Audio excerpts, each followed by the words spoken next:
Hello everyone, welcome to 360 on History. Please check out the website 360onhistory.com, subscribe to the YouTube channel 360 on History, and join us on social media. There was an Irish giant called Finn McCool who was challenged to a fight by the Scottish giant Brennan Donner. Finn accepted and built a causeway of huge basalt columns across the North Channel of Northern Ireland so that the two giants could meet. This story, of course, has many versions, and in one, Finn defeats Brennan Donner. In another, Finn hides from Brennan Donner when he realizes that his enemy is much bigger than he is, and Finn's wife disguises Finn as a baby and tucks him away in a cradle. When Brennan Donner sees the size of this baby, he decides that its father Finn must be a giant among giants. He flees back to Scotland in fright, destroying the causeway behind him so that Finn would not be able to follow him. Across the sea, there are identical basalt columns at Fingal's Cave on the Scottish Isle of Staffa, and it is possible that the story was influenced by this similarity in geology. This is just one of the legends that abound all over Ireland, a land of giants and leprechauns. The causeway that Finn McCool created is known as the Giant's Causeway in County Antrim in the north coast of Northern Ireland. The causeway is also referred to as the eighth wonder of the world. It covers an area of about 40,000 interlocking basalt columns along 4 miles or 6 kilometers of the coast.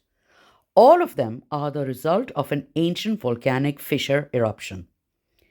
The tops of the columns form stepping stones that lead from the cliff foot and disappear under the sea. As is common in nature, most of the columns are hexagonal, although there are also some with 4, 5, 7, or even 8 sides. The tallest ones are about 12 meters or 39 feet high, and the solidified lava in the cliffs is 28 meters or 92 feet thick in places.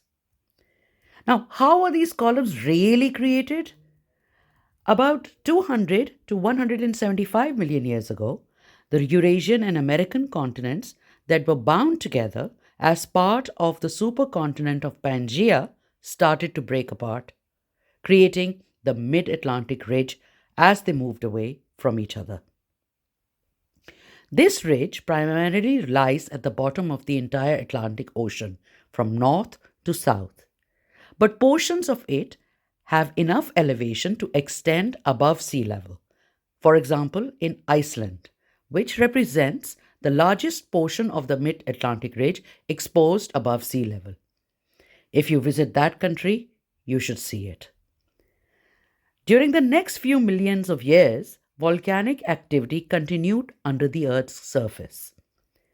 Then, around 50 to 60 million years ago, during the Paleocene epoch, the northern coast of Northern Ireland, specifically County Antrim, was subject to intense volcanic activity when highly fluid molten basalt intruded through chalk beds to form an extensive volcanic plateau. As the lava cooled, contraction occurred.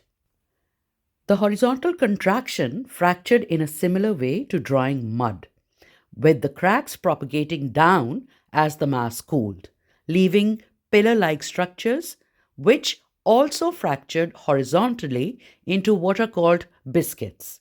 Eventually, the extensive fracture network produced the distinctive columns that can be seen today. The size of the columns was primarily determined by the speed at which the lava cooled.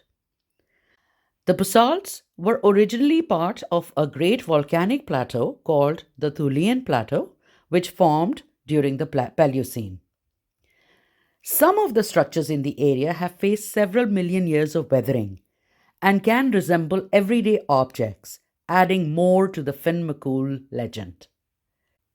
These include the organ and giant's boot structures.